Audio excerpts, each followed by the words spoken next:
Hello boys and girls, ladies and gentlemen, this is Defub21 and surprise surprise, today we have another new video game trailer.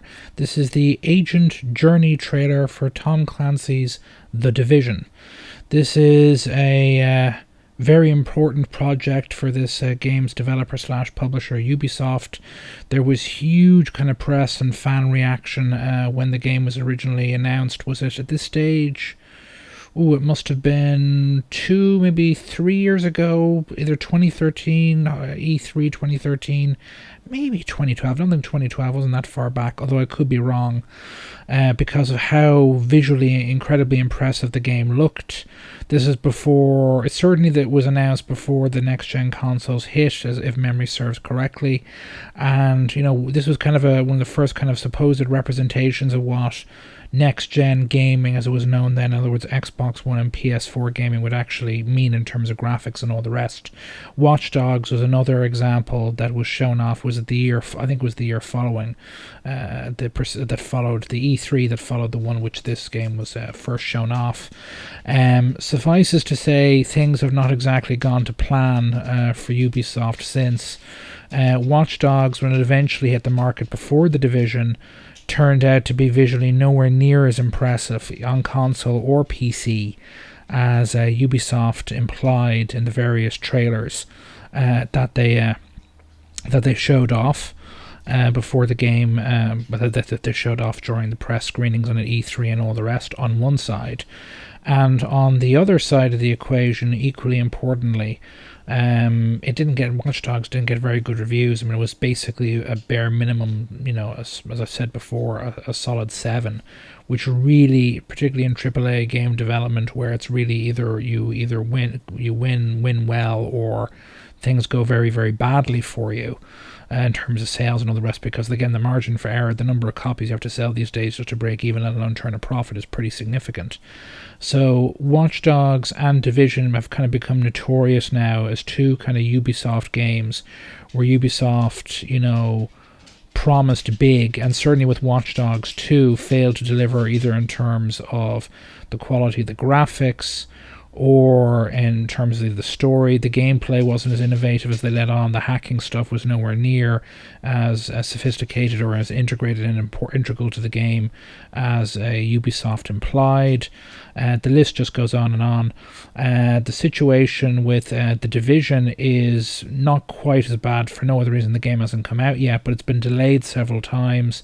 We're now, as we're getting closer to release date, more and more video is turning up of people playing the game from the established websites, and I'm sure established YouTubers too, from press events they've been invited to, and so on. And there definitely seems to be, certainly on the console, something of a visual downgrade, although I can guarantee you, considering what we now know about the Xbox One, the PS4, there was no chance that the version of the game of The Division was first shown off in terms of its visuals. There was no chance it was ever going to be that good looking, either on the Xbox One or the PS4. They're just not powerful enough. Now, whether they actually deliver on PC, who knows? It should be noted the gameplay footage that's turned up so far is apparently mostly captured from either Xbox One or PS4, so who knows what the PC game will end up looking like, particularly in a high-end rig. I myself have a GTX 970, so hopefully it'll look on my PC. So hopefully it'll look good. GTX 970 graphics card, so hopefully it'll look good on that.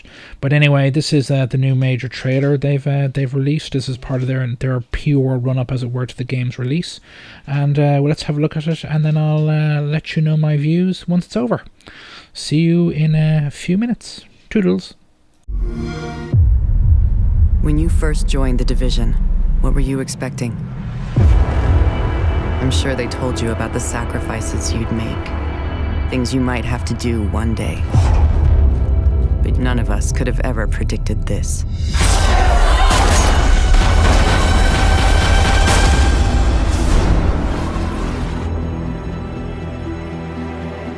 Now, if there's any chance of putting the pieces of our city back together, then this is all up to you. When we first arrived, this place was destroyed. But over time, we can make it our home.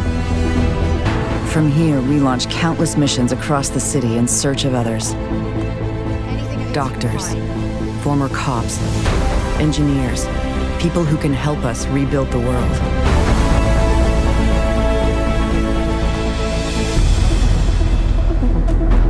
Out there, you'll need all your training and equipment. With every battle won, you'll become stronger.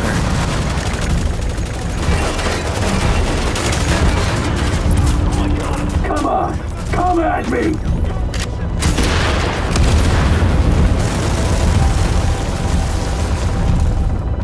With every challenge met, you will gain power. Spend enough time on your own, and you'll understand the truth. You will die alone if we don't stand together.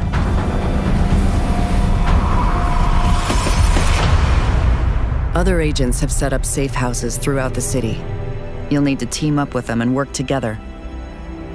We have to rely on each other's strengths to save what remains and give New York a fighting chance at something we thought was lost. Hope.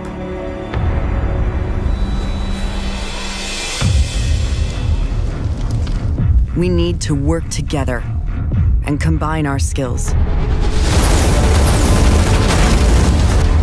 We each have a role to play in this fight.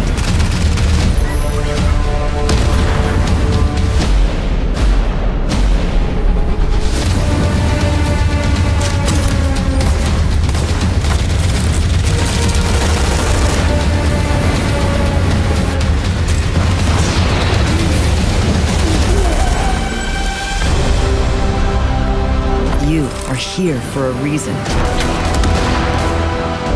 Make no mistake, we are taking this city back.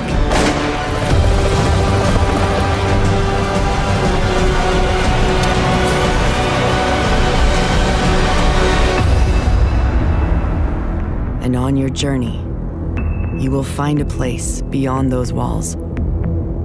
A dark zone where greed and fear corrupts, and no one can be trusted. This fight is only the beginning.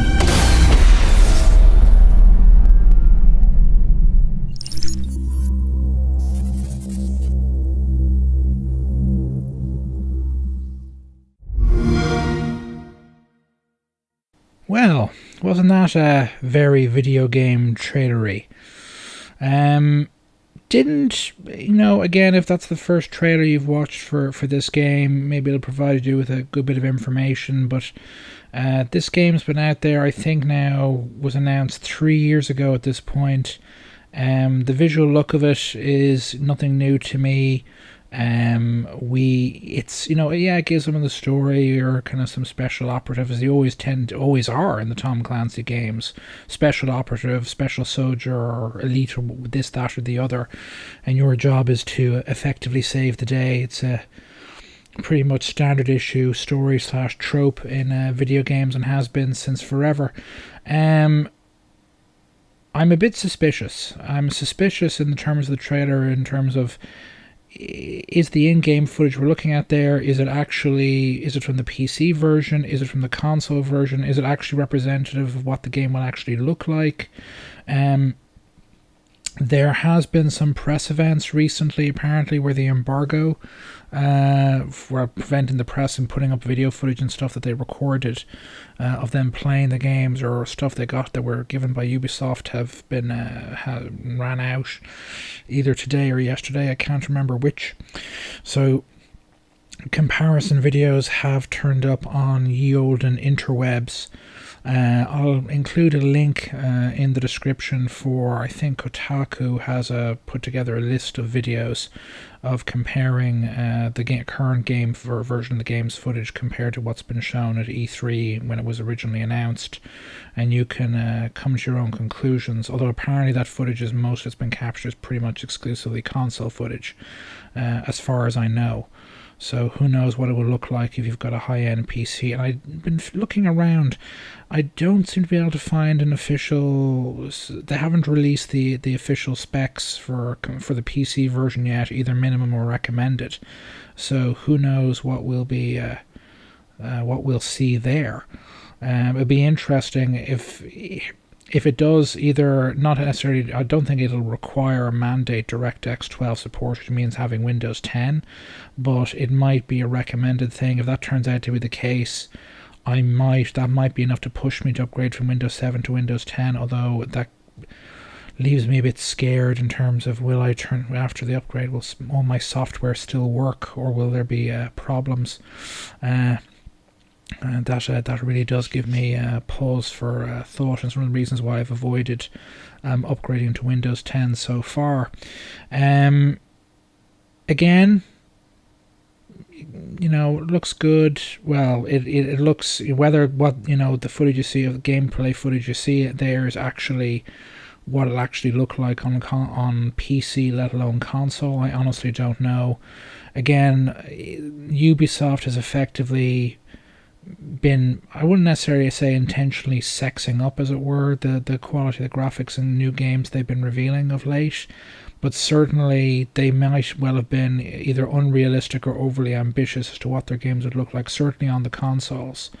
And it's begun to bite them in the rear, in terms of, people will look at a game and say, oh, is that real the new game they've announced, that they have announced or are going to announce in the future, and say, is that actually what the game's going to look like, or is that just more of their Watch Dogs / the Division behavior? So who knows? The proof is very much in the pudding. And what I would say is that, again, it's a stereotypical story trailer, effectively, for the game. It looks, there is multiplayer built into it. Like, there are particular parts of the game where you can go into to play against other players, but it's mostly either single player against the NPCs. The computer are basically bad guys. Option 1 or option 2 is like up to 4-player cooperative against the computer. So that'll be interesting, and we'll have to see if that works at all. I have to get it on this thing as well. If I'm getting it on PC, which I probably will, to my mind the PC space it simply isn't as strong, particularly with VoIP adoption, as the consoles are.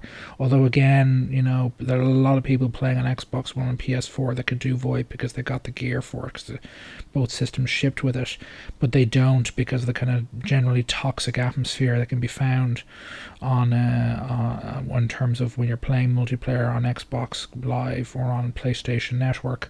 And it's an issue, and it's a problem that Microsoft and Sony have yet to deal with, and they really, really do need to. But that's a different rant for a different day. Fundamentally, again, because it's a case of, once bitten, twice shy. I didn't buy Watch Dogs myself, and once I saw the reviews, I said, nah, I'll give a pass on that. It was on sale during the winter Steam sale for like €11, and that wasn't enough to entice me either. So to give you an idea of my antipathy towards the game, so I am more interested in the Division. It is more of an RPG type game, but I've still got Fallout 4 and Witcher 3. I'm going to have to go through kind of a crash program over the next couple of weeks to get rid of them, or get through one of them, because I run my open world games off an SSD and it's pretty limited in capacity. Although I've still got that Batman game that still doesn't work properly and still hasn't been fixed, sitting on my drive. I might play through that, although with all that bloody Batmobile stuff, if you looked at any of the videos I put up of me playing that game, I do not like the Batmobile. It's not what... It was a waste of time and their money to put that in when they could have just concentrated on making the core gameplay that made the first 2 games so great better. I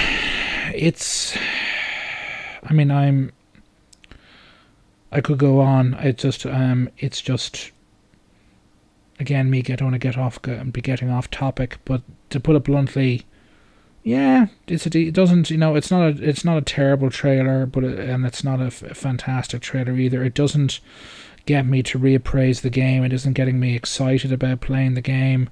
I do want to get it and play it because it's just been such a big thing really for the last probably the first 2 years after the third year, where it had been delayed again. Mine and probably other people's, and probably the listeners and / watchers of this video, their interest has probably been waning in it, to put it in the Division. But yeah, so far we've got this year, then Far Cry Primal is coming a little bit later, And there are, as I said, there have been reports in the press of Watch Dogs 2, which is yet to be announced, being released instead of this year's Assassin's Creed, which has been delayed till 2017. It's a very important game for Ubisoft, because they've already had one of those, as I said, the Watch Dogs. It ended up looking nowhere near as good in the real world as they claimed it would. It barely, it barely scraped by in the reviews. It wasn't a bad game, but it's 7 out of 10 in the kind of world we live in now, in terms of where big budget AAA games need to be 8s or 9s to be commercially successful. Really, it wasn't good enough. And if the amount of money they will have spent making Watch Dogs, let alone spent making the Division needs to pay off for them. If it doesn't, and it does, and it's another, solid 7, or God forbid it turns out to have problems, particularly on PC, the way Batman did, it'll be crisis mode for Ubisoft. They need a new IP, particularly to fill the void from Assassin's Creed, that is successful, that's got lots of hype behind it, and that, people will be interested in. Watch Dogs was attempt number 1 on next gen. It so far has failed. Maybe 2 will be a significant improvement. That's strike 1 for Ubisoft. They need this Division to be a success. If it does, particularly if it turns out to be a train wreck for one reason or another, they're going to be, as I said, it'll be crisis mode. And most of their operations these days, I think, are in Canada, but they're headquartered, it's still in France. So wherever they're located in France, they'll be in crisis mode, as it were, if the Division doesn't work out the way they want it to. Anyway, or anywho, this is Defub21. If you liked this video, please let me know your own thoughts and comments on the Division, and even Ubisoft as a whole, in the comments. If you like this video, please like it. If you do the whole social media thing, I can be found at Sheehy that's DA Younger on Twitter, or at Sheehy Younger on Twitter. And if you like the video, please like the video, and if you haven't already subscribed to my channel, please do so. It'll be a very interesting year. This is where really, last year was when the Xbox One and the PS4 really began to not so much heat up but warm up. This is the year where things get hot, and hopefully we'll see a lot of really good games this year, and the Division may well turn out to be one of the first. Anyway, so see you later. Toodles.